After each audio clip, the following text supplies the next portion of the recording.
Hi, Kat and Susan here, Left Right USA. Today we are going to talk about some of the fear mongering around the immigrant groups recently in this last week's episode of the reality show called The Presidency.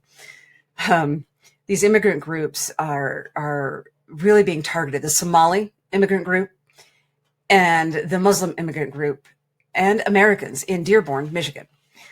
Susan here has done a bit of research again. I watched several videos this week based on some of the key points around these immigrant groups and how the fear mongering from Trump and the administration is really just so inaccurate around the facts of what's happened. Yeah. And so what we want to do today is we want to examine some of these fears that people have and separate fact from fiction. Yeah, because it's better to know the truth. It's better to know the truth. Let's know what the truth is about some of these things that everyone's so afraid of. Yeah. Yeah. So let's examine what happened in Dearborn, Michigan on November 18th. Mm-hmm. The Republican candidate for governor, Anthony Hudson, he planned a peaceful protest in Dearborn, and he called for his supporters to come join him there to protest Sharia law. Am I saying that right? Is it Sharia? I think it's Sharia. Both ways, Yeah. Sharia. In the U.S. and the Islamification of our country. Mm-hmm. Now, ahead of that planned protest, Mr. Hudson visited Dearborn, and he spent 3 days there talking to the business leaders, visiting the mosques, and some of the homes of the Muslim community members there. You know, and a lot of these Muslims aren't even they're not even immigrants. Some of them are American. Americans, you know, they're American citizens, most of them are born and raised here. Yeah, exactly. Yeah. And then afterwards, after his 3-day experience there, he publicly stated that his opinions were dead wrong. Yeah. On the Muslim community, and he had been completely wrong. Yeah. His quote was, "I can tell you in good faith right now, today, standing at a pulpit in a mosque, that a Sharia law does not exist in Dearborn, Michigan, nor do I believe it exists anywhere in the U.S." Mm-hmm. You know, and I believe that too. I mean, there's so much fear mongering and misunderstanding and just ignorance around American Muslim faith. Yeah, it is. It's not like the Eastern far radical Muslim state. Muslim states. And most Muslims are not radical at all. Yeah. I mean, it's like comparing the FLDS to the LDS religion. Yeah. You know, they're radical. They have like a compound out in the middle of nowhere where they practice, you know, very radical Christian, Mormon. I mean, it's just really terrible stuff. And it's not indicative of Christianity or the Mormon religion in and of itself either. You know, it's like that kind of comparison. Exactly. But I loved how he said, you know, we've all been lied to when it comes to the propaganda about Dearborn, Michigan. And he said, I can tell you with absolute faith that everything you've been told about Dearborn is a complete fabrication of the truth. Right. I also want to address that I made some comments before I ever even came down here about Sharia law, and I would like to say that I apologize. Yeah. I admit when I am wrong, and I really respect that. Yeah. He came and saw for himself. Yeah. He talked to the people felt like he was concerned about. But he was open-minded enough to recognize that maybe I'm wrong. And it could have even it could have even been that he wanted to go prove himself right, but then he found himself wrong. And to be able to admit that, you know, you become a better person. Well, and I become a stronger person. I respect that he went to the source. And it's not weakness. He went to the Muslim members or citizens in Dearborn, and he went to the source to find out for sure. He wasn't just listening to other people. He went to find out. Let's go talk to them. Let's find out. Let's talk to the community. Let's talk to, you know, the religious leaders. Let's talk to everybody there and find out for sure. So let's get the truth. That's what we want to do. And, you know, I think this administration and Trump would like everyone to believe that when you admit you're wrong is weakness, when it's actually quite strong. It's a strength. It means that you it cared means you're enough learning to really find out what's actually going on, so that, you know, that's what we need in this country. Yeah, that's a strong leader. We need to know what's actually going on before we can fix what the things that are wrong and have the type of country we want. We can't just go off of what someone is telling us to be afraid of if maybe that's not even real. Right. That's not going to fix anything then. If we go based off of stuff that's false, it's not going to fix anything. Right. Yeah. Right. And that kind of separation keeps the two sides fighting. Yeah. And then we're not creating anything. We're here representative of both those sides. I'm left leaning and Susan's a registered Republican, and it's and we're really close friends, and we agree on so much more than we disagree on. Yeah. And and part of that is not fear mongering. Right. There are real substantial things to be afraid of. Right. But there's fear mongering accusations on both sides as well. Yeah. Let's not be afraid of things that are not actually even there. Right. Let's be afraid of the things that are there. Right. Yeah. Right. Yeah. So then when you look at the opposite side of that, on November 18th, Florida Republican Senate candidate and pardoned J6 writer Jake Lang led a neo-Nazi march in the heavily Muslim community of Dearborn, which turned chaotic as a large number of counter-protesters interacted with Lang's group. Yeah. So he, in response to Anthony Hudson having a change of heart, Lang even got out and spray painted CUCK on Anthony's campaign bus in Dearborn and criticized him for selling out. At one point, Lang was punched by a counter-protester who marched alongside him and then hit him and fled the scene. Yeah. But later, Lang, he slapped a copy of the Quran with a slab of bacon. And for those of you who don't know what that is. Yeah. It's very offensive. Right, because in their holy book, swine and pigs and whatnot are indicative of evil, considered and unclean. Unclean, so don't eat and pork. they don't eat pork. They don't touch pork. They don't touch pork. They consider pigs unclean. So he slapped it with a piece of bacon, and then he attempted to burn it. Right. He was just trying to make trouble. Yeah. He wanted to incite trouble. Yeah. And the protesters, of course, somebody hit him. Somebody snatched the Quran and ran away with it. Right. But he just wanted to make a bunch of trouble. He gave a shocking speech to the city council. Yeah. He called Muslims parasites and spouted white supremacist dogma.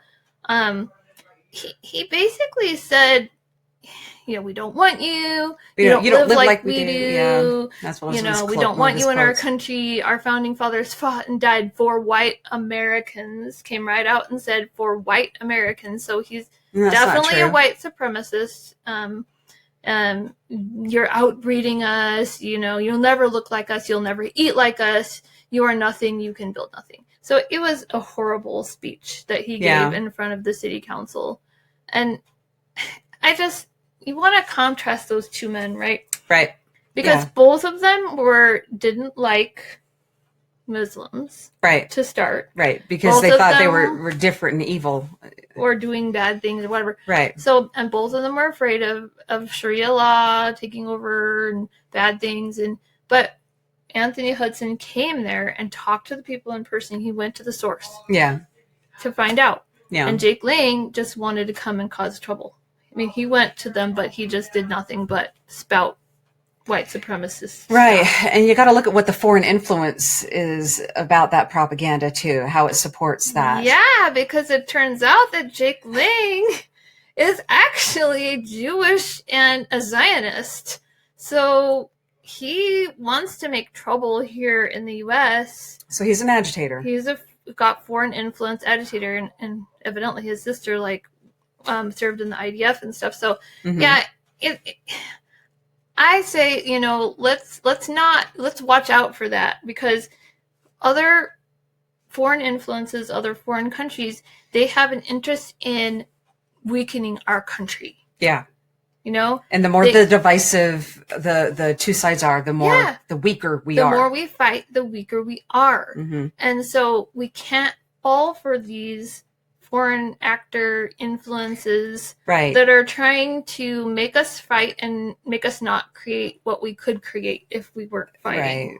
Right. And so when I participate in discussions on Facebook and on YouTube and whatnot, in response to that kind of statement, I always say, prove it.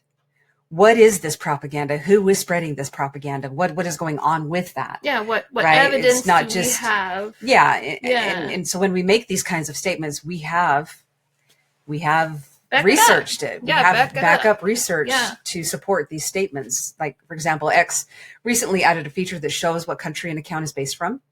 That's revealed that many, many social media accounts that spread this kind of propaganda, including anti-immigrant propaganda, are actually based in foreign countries. I thought that was kind of crazy. I mean, yeah. I'm not surprised in a way, but it's nice to have that shown. Yes. Right? It's revealed now. That, and they're taking advantage of our emotional reactions in order to make money, to get the clicks, to get the views. At best. And at worst, they're working to destabilize our country. Yep. Yeah.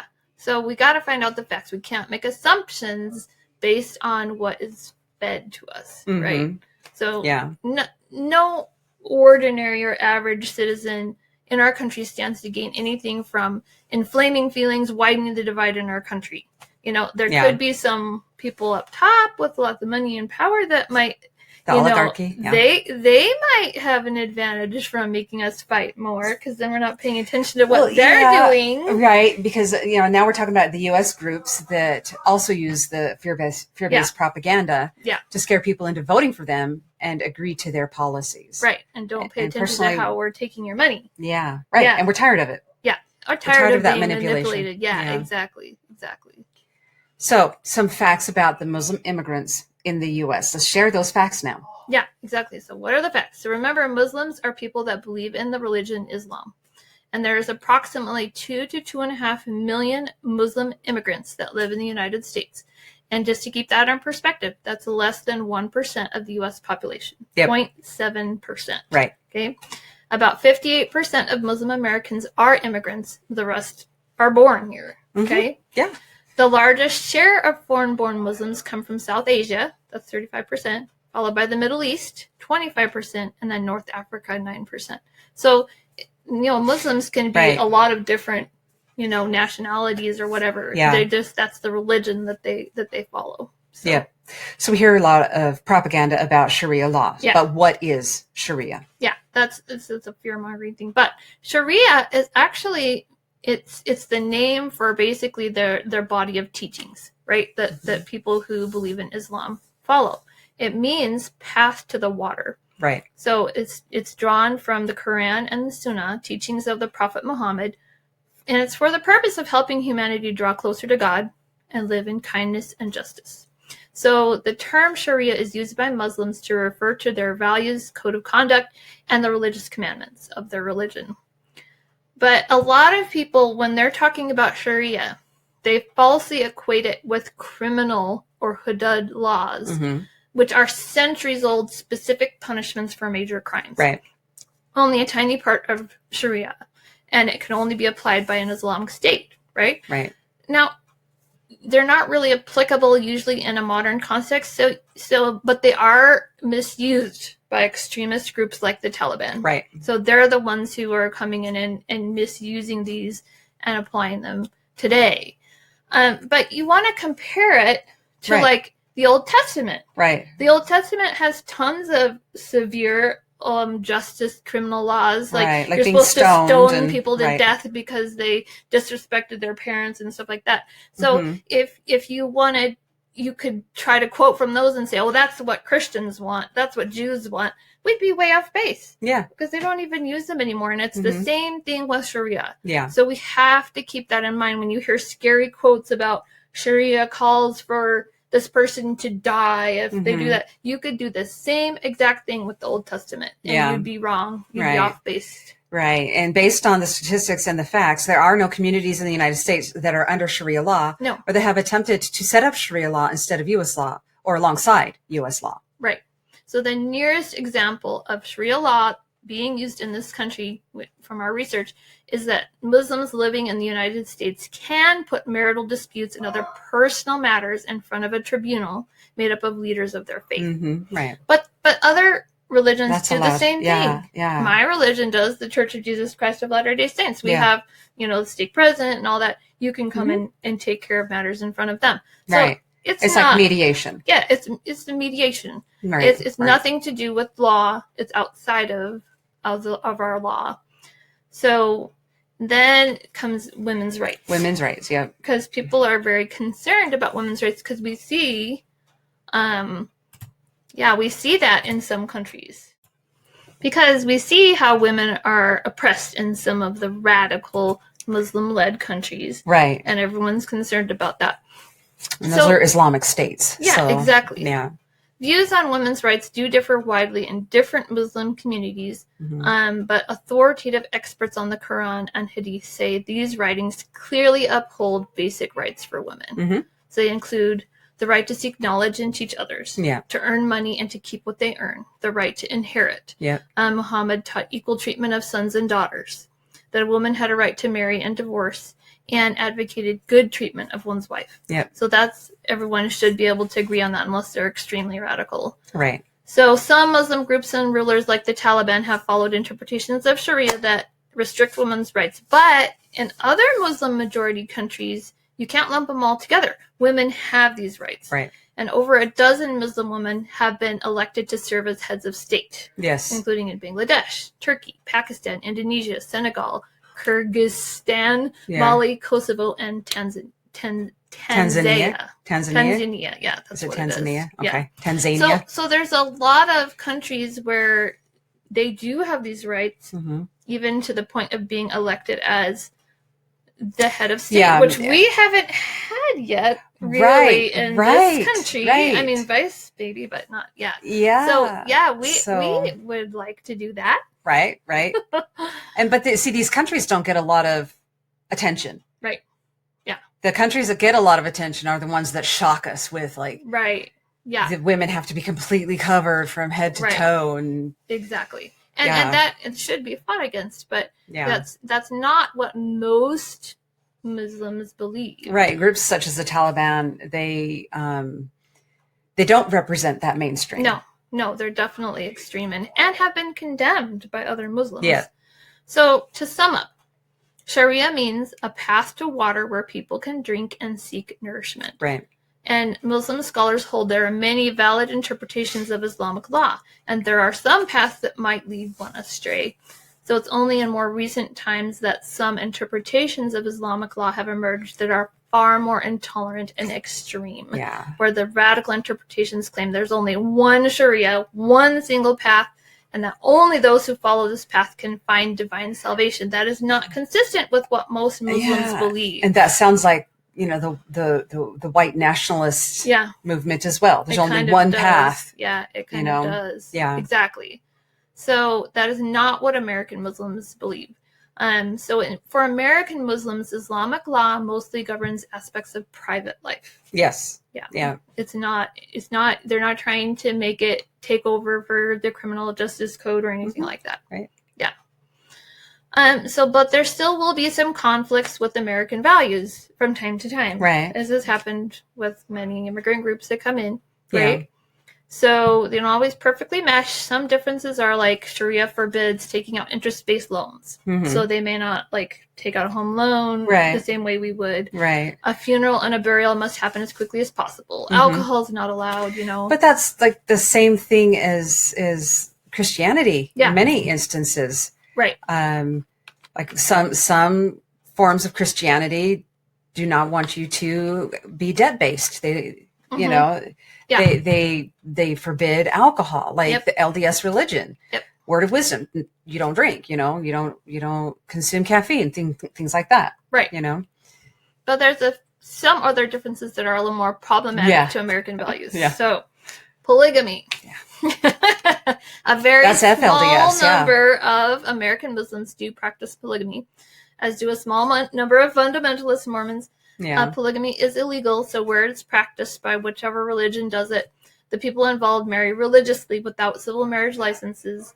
So that's interesting too, though, because in our recent society, in the most current society, there's a lot more polyamory relationships that happen. Right. 3-4 people at a time living together that are in love with each other all together, and that oftentimes can be a form of polygamy, right? Where they consider themselves married to all of them, right?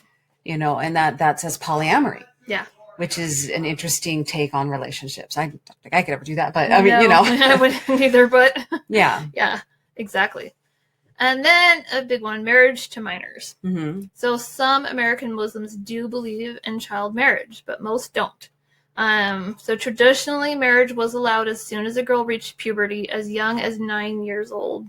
Yeah. But the prevailing view among American Muslims is that child marriage is a violation of human rights and of U.S. law, which they are obligated to follow. And there are groups like Muslims for Progressive Values and the Sharia Justice Center who work to prevent forced and child marriages in the United States. Yeah, and in our recent video regarding or on the subject of child abuse, we did highlight how marriage of minors is still present and practiced in the U.S. among Christian white populations. Yeah. Marriage of minors and sex with teens and preteens is even protected by many political figures. Mm-hmm. 4 U.S. states still have no minimum age for marriage. Which 34 is U.S. crazy, states, they allow marriage Yeah. of minors at various ages with parental consent. Yeah. The thing is, something that I realized a differentiation as I watched other videos and watched other information come across my feed of regarding that is still not consensual. No. To the girl. No. That is still not No. consensual. And that's exactly even though it's consent given by the parent, the girl has not consented. Right. Exactly. So that kind of sex is still considered rape, Yep. even though it's within a marriage. Yeah, and I agree with that. Yeah. But yeah, that's exactly what we're going to talk about in a minute. Yeah. The wider world of Muslim community is also working against child Yep. marriage. And it was interesting. I found out the deputy grand imam of Al-Azhar Mm-hmm. is considered by some Muslims to be the highest authority of Islamic jurisprudence. Right. So in 2019, he issued a fatwa, which is a ruling on a point of Islamic law against child marriage. And he talks about that consent. He says, Mm-hmm. marriage in Islam is based on the consent of both parties, particularly the young woman. Such consent requires the young woman to have reached the age of maturity and reason so that her consent is validly given. Right. And he added that age was 18, and he quoted parts of the Quran and hadiths of the Prophet Muhammad to support it. Right. So he's definitely he's come out against it. Yeah. And so more so than Christian leaders. Yeah, because they're Even. still a little more, I think, a little more tolerant, certainly of teen marriage. Yeah. So it's a problem in the wider United States community more than people realize. Yeah. As we looked in our last Mm-hmm. video. So it's definitely something that a lot of Americans are working against, whether they be Muslim, whether they be Christian, whether they be whatever religion, they're working against it. Right. Right. So, once we have these facts in front of us, Yeah. we're left with this understanding that the Muslim immigrants and Muslim Americans in general are a lot more like the rest of us than we thought. Yeah, exactly. So there was a couple more points I wanted to discuss. Kind of my religion versus other religions type of thing. So we've been hearing it argued that this country was built on Judeo-Christian values, which are superior to other values in non-Christian religions. But I kind of wanted to break that down a little bit. One, our founders of our Constitution very carefully and intentionally worked to keep religion out of our government. Right. It's in our Constitution, right alongside the freedom of speech. So the First Amendment says, Congress shall make no law respecting an establishment of religion or prohibiting the free exercise thereof. Right. So they didn't want it in our government. Article 6 even says, no religious test shall ever be required as a qualification to any office or public trust under the United States. So, when you talk about Zoran Mamdani being, elected, they wanted that to be a possibility. Mm-hmm. A non-Christian to be able to hold public office. Right. They made sure that would happen. And if you look at some of their quotes, some of them had pretty strong opinions about preserving that freedom, even if it wasn't a Christian religion. Right. So I really liked that. But the 14th Amendment extends these protections to state governments as well through the Due Process Clause. So it applies that First Amendment principles nationwide. Right. Yeah. Right. So all persons born or naturalized in the United States and subject to the jurisdiction thereof are citizens of the United States and of the state wherein they reside. No state shall make or enforce any law which shall abridge the privileges or immunities of citizens of the United States. Right. So everybody's anywhere, even in the States, have that same protection, or you can exercise any religion that you want.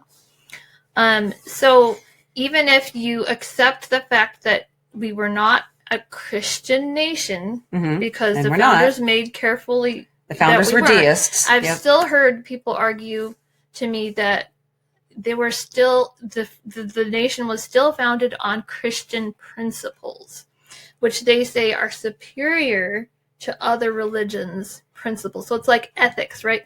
Because laws have to be based on ethics. Yeah. And religions have ethics, but is your religion's ethics really better than another religion's ethics? Right? I don't. It's just be a good person. Usually, they're the same ethics when you actually look at it. Well, and I say find out. Yeah. Compare your religion's ethics to the ethics of the religions that you are concerned about. Right. Use the facts. Exactly. So we decided to compare Christianity's ethics to the ethics of Islam. Yeah. So one thing that they both have in common, they're both monotheism, right? That there's one God. Okay? Yep. They both believe in divine revelation. They both honor prophets, like Abraham and Moses and Jesus. Yeah. So the roles differ. Yeah, exactly. They both have the same type of moral principles: justice, compassion, honesty, family honor, charity, prohibiting idolatry, murder, theft, and adultery. The afterlife, they believe in heaven, hell, angels, and a divine judgment. So, it's like, okay, so what ethics of your religion, maybe Christianity, do you think are better than this other religion's ethics? Right. So I really don't think you can say, oh, well, if another religion comes in, they're going to want to change the ethics that our country is based on. Because it's the same ethics. When you really look at it, they're the same. Yeah, they're more alike than we may think. Yeah. You don't need to be scared of Muslim Americans taking over. No.